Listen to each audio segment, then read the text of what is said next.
మన Varahi sales grand festive celebrations ప్రతి 10,000 రూపాయల కొనుగోలుపై ఒక బంగారు నాణెం ఉచితం. ఈ ఆఫర్ జనవరి 15 వరకు మాత్రమే.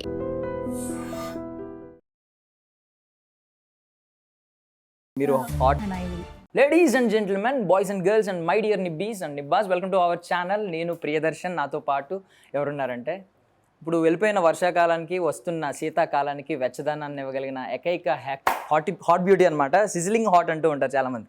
కొంతమంది అది కమెంట్స్ అని ఫీల్ అవుతూ ఉంటారు, బట్ ఈవిడ మాత్రం కాంప్లిమెంట్స్ గానే తీసుకుంటూ ఉంటారు. నాతో పాటు అశూర్ రెడ్డి ఉన్నారు, మాట్లాడేద్దాం. హలో, చాలా బాగుంది intro. Thank you so much. ఇంట్రోతోనే నన్ను పడేశారు. అబ్బా, సో బేసికల్లీ ట్రూ కాబట్టి thank you. So first of all ఇదే క్వశ్చన్ అడుగుతున్నాను. బేసికల్లీ మీరు హాట్ అంటే అది కాంప్లిమెంట్ గానే తీసుకుంటారా, ఏమన్నా కమెంట్స్ కింద తీసుకుంటూ ఉంటారా? బికాజ్ ఎక్కువ మంది కాంప్లిమెంట్ కి చాలా డిఫరెన్స్ ఉందండి. అంటే అమ్మాయికి ఆబ్వియస్లీ ఒక ఆడపిల్లకి కాంప్లిమెంట్స్ ఎంత ఇస్తే అంత ఇష్టము. సో అది కాంప్లిమెంట్ వేలో ఇస్తే ఇంకా ఇష్టం. అది ఓకే. సో త్రిముఖ ఇప్పుడు ప్రెసెంట్ త్రిముఖ ఒక టైటిల్ అయితే చాలా క్యాచీగా ఉంది. అంటే మల్టీ ఫేస్డ్, 3 ఫేస్డ్ కాబట్టి మీకు ఎన్ని ఫేసెస్ ఉన్నాయి రియాలిటీలో దేవుడిచ్చినట్టు ఇది ఒకటే ఫేస్ అండి. ఇదే సరిగ్గా మెయింటైన్ చేసుకోలేకపోతున్నాం. మళ్ళీ మల్టీ ఫేసెస్ అయితే ఏం లేదు. అంటే వార్నింగ్ ఇస్తూ ఉంటారు కదా యూజువల్లీ, అంటే ఒక సైడే చూడు, రెండో వైపు చూడకు అని చెప్పి బాలయ్య గారు ఇచ్చినట్టు. అవును, బట్ ఐ విష్ అలా ఏమైనా నాకు కూడా ఇంకొక ఫేస్ ఉంటే బాగుండు. అంటే కోపం వచ్చినప్పుడు ఒక ఫేస్, అలా లేదు, ఏదొచ్చినా ఒకటే ఫేస్. ఓకే. సో మూవీలో ఏమన్నా ఉందా అలాగా మల్టీ ఫేసెస్ ఏమన్నా? మూవీలో మల్టీ ఫేసెస్ ఉండొచ్చు. ఉంది. యా, ఓకే, అంతవరకే చెప్పొచ్చు. అంతే. Okay, done. సో యాక్చువల్లీ ఒక హారర్ థ్రిల్లర్ అన్న, ఇలా సస్పెన్స్ఫుల్ హారర్ థ్రిల్లర్స్ అంటే గ్లామర్ రోల్స్కి ఒక స్పెషల్ ఉంటుంది అనమాట. మనం ఎగ్జాంపుల్గా చార్మి గారి మంత్ర మంగళ తీసుకుంటే ఒక సాంగే ఉంటుంది స్పెషల్గా.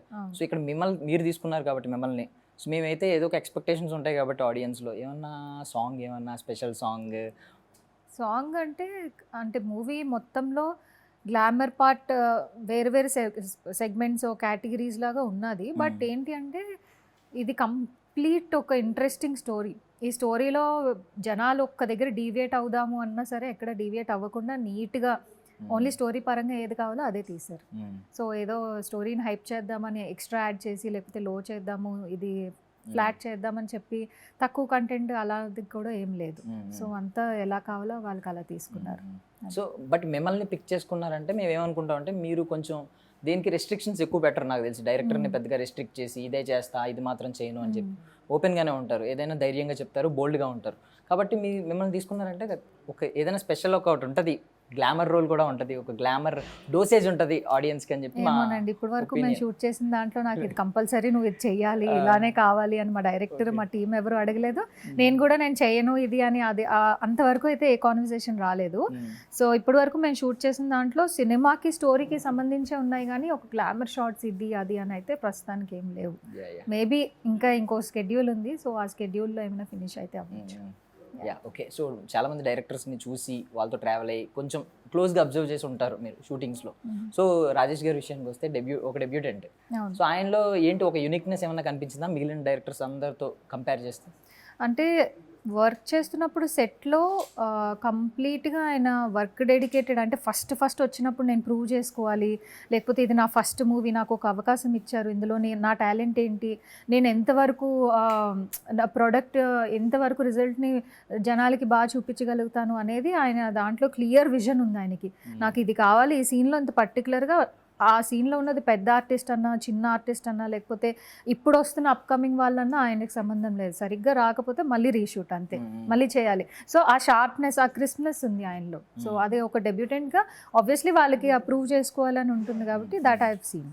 సో ఇప్పటివరకు ఆయన షూటింగ్లో ఏదైనా ప్యాకప్ చెప్పిన తర్వాత, ఇంటికి వెళ్ళిన తర్వాత ఒక సీన్ని గుర్తు తెచ్చుకుని భయపడి, అమ్మో చాలా భయం వేస్తుంది, గుర్తొచ్చి పడుకున్నప్పుడు నిద్ర లేవడం, ఇలాంటివి ఏమైనా జరిగినాయా? నా జీవితం మొత్తంలో ఎప్పుడూ నేను ఒక మనిషిని కార్తో గుద్దింది లేదండి. సో ఈ సినిమాలో అలాంటి సీన్ ఒకటి నాతో చేయించారు. ఆ రోజు నైట్ ఇంటికి వెళ్ళిన తర్వాత ఏంటిది అని చెప్పి, అంటే ఐ వాజ్ ప్రేయింగ్ రియాలిటీలో ఇలా అవ్వకూడదు అని చెప్పి. So I was just remembering, ఆ సీన్ గుర్తు తెచ్చుకున్నాను, కానీ అంత భయం అయితే ఏం పడలేదు. ఓకే. స్టంట్ మ్యాన్ బాగా రియల్గా యాక్ట్ చేసి ఉంటాడు మేబీ.